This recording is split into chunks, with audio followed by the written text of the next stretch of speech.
آلہ وصحبہ اجمعین۔ اللہ جل مجدہ نے سورۃ بروج میں بروج کی قسم کھائی، آسمانوں کی، والیوم الموعود، اور یوم موعود۔ موعود یعنی وعدہ جب کیا گیا ہے، اور جس دن کے بارے میں کہ ضرور ضرور یہ دن آئے گا، تو نبی علیہ الصلوۃ والسلام نے ارشاد فرمایا کہ یہ جو سورۃ بروج میں یوم موعود ہے، اس سے مراد قیامت کا دن ہے۔ وشاہد ومشہود، قتل اصحاب الاخدود النار ذات الوقود اذ ہم علیہا قعود۔ اور اگلی آیت میں جو مشہود یعنی گواہی، گواہ، اور جب گواہی لی جائے گی اور گواہی لی گئی ہے، فرمایا اس سے مراد یہ جو عرفہ کا دن 9 ذی الحجہ جو ہے وہ ہوتا ہے۔ تو اس کی قسم کھائی گئی، آسمانوں کی قسم کھائی گئی، اور قیامت کے دن کی قسم کھا کر پھر اللہ پاک نے یعنی اس کی اہمیت بیان کی کہ یہ کتنا شاہد اور مشہود، یوم مشہود، کتنا یہ اہم دن ہے۔ تو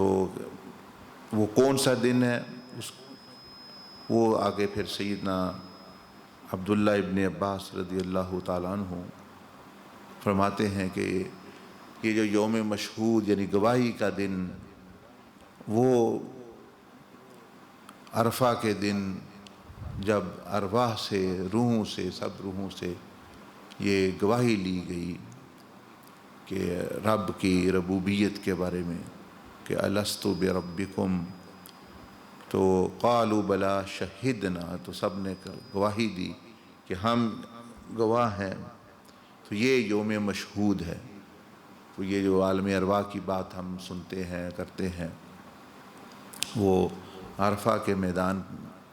میں ہی وہ روحوں کو اکٹھا کیا گیا تھا، اور اس کی جو ہے وہ گواہی ان سے لی گئی۔ گواہی اس لیے لی گئی کہ اب انہوں نے، روحوں نے گواہ دی بنے، اور پھر ساتھ ہی اس دنیا کو بھی کہتے ہیں عالم شہادت۔ مثلا پہلے عالم ارواح ہے، یہ عالم شہادت ہے، پھر عالم برزخ ہے، پھر عالم آخرت ہے، جزا اور سزا کا جو عالم ہے۔ تو اس کو عالم شہادت کہا گیا کہ اس میں پھر وہ جو روحیں آ گئی ہیں، تو یہ سب اس لیے اس کو، اس دنیا پوری کو شہادت کہا گیا کہ اس دنیا میں بندہ پھر وہ گواہی پوری کرنے آتا ہے، شہادت دیتا ہے، چاہے تو وہ دے لے میں برا ہوں، اس کی بھی وہ شہادت دے دیتا ہے اپنے عمل سے، اور اگر وہ اپنے عمل سے یعنی گواہی دے دے میں ٹھیک ہوں، تو اس نے اپنے وعدے کو پورا کیا۔ اور یوم موعود یعنی وعدے والا دن، تو اللہ جل مجدہ ہمارا ہے کہ جو میں ضرور پورا کروں گا۔ اور اس دن جو ہے، اس لیے حاجی بھی اس دن اکٹھے ہو کے وہاں جاتے ہیں، اپنے اس وعدے کی، اس شہادت کی تجدید وہ کرتے ہیں کہ یہ اہم، اس لیے یہ حج کا جو مرکزی دن ہے، اور جس کے بغیر حج نہیں ہو سکتا، جو فرض ہے، وہ یوم عرفہ کا وہ مقام، وہاں کھڑا ہونا، وہاں جانا، مطلب اس کو قرار دیا گیا کہ اس کی اہمیت، اس کی جو یعنی اہمیت ہے وہ بہت زیادہ ہے، اس لیے کہ اسی کی بنیاد پھر آگے پھر یہ عالم شہادت، اور اسی کی بنیاد پھر جزا اور سزا۔ تو یہاں بندہ پھر اپنے جسم سے گواہی لکھتا ہے، اپنے اعمال سے گواہی لکھتا ہے۔ تو یہ وہ دن، اس لیے اس دن کی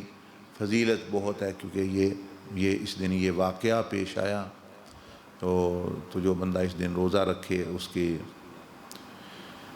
پچھلے ایک سال کے، اگلے ایک سال کے اللہ کی رحمت سے گناہ معاف، اور اس کا دن کا ذکر، دو ذکر ہیں اس کے، ایک تو یہ اللہ اکبر لا الہ الا اللہ واللہ اکبر، اللہ اکبر وللہ الحمد، یہ نمازوں کے بعد یعنی فجر سے لے کے آج کی اور 13 کی عصر تک ہر نماز کے بعد ہر مرد اور عورت پر پڑھنا واجب ہے، یعنی اللہ اکبر نا۔ دوسرا ذکر جو نبی علیہ السلام نے فرمایا، میں نے اور مجھ سے پہلے جو انبیاء گزرے ہیں اس سے بہتر ذکر ہم نے کس نے کیا، لا الہ الا اللہ وحدہ لا شریک لہ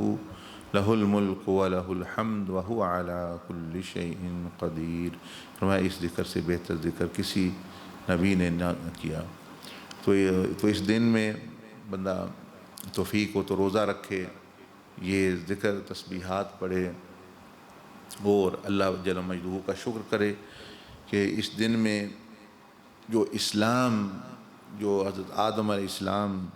سے شروع ہوا وہ اس دن مکمل ہوا۔ الیوم اکملت لکم دینکم، اللہ پاک نے فرمایا کہ اس دن میں نے وہ دین مکمل کر دیا۔ تو یہ سارے لنک ہو رہے ہیں آپس میں، وہ عالم ارواح کی گواہی لی گئی روحوں سے تو وہ دین ہی کے متعلق تھی اصل، پھر عالم شہادت میں بھیجا گیا تو یہ بھی اس کے ساتھ لنک ہو گیا، تو اس کی جو گواہی ہے یعنی اس دنیا میں آ کے دینے، وہ اس کے ساتھ جو ہے وہ تعلق رکھتے ہے، اور اسی مقام پہ اس دین کو مکمل کیا گیا جس کے بارے میں سوال ہونا ہے، روحوں نے جس کے چلنا ہے، یعنی اور اس دین کو مکمل بھی اسی دن کیا گیا اور اسی مقام پہ کیا گیا۔ الیوم اکملت لکم دینکم واتممت علیکم نعمتی، اللہ میں نے نعمت میں، تو یہ ساری چیزیں آپس میں لنک ہے، اس سے ساری مل کے اس دن کی بہت زیادہ اہمیت جو ہے پھر وہ یعنی ہو جاتی ہے، اور سارے اسلام کی اہمیت واضح ہوتی ہے کہ بندے نے کیا کرنا ہے۔ اللہ پاک مجھے بھی، آپ کو بھی، سب کو توفیق عطا فرمائے نفع اٹھانے کی، اپنے وعدہ یہاں اس عہد کی تجدید کا یہ دن ہے، وہ بندہ اس عہد کی تجدید جو ہے وہ یعنی کرے اس دن۔ سبحانک اللہم بحمدک نشہد ان لا الہ الا انت نستغفرک ونتوب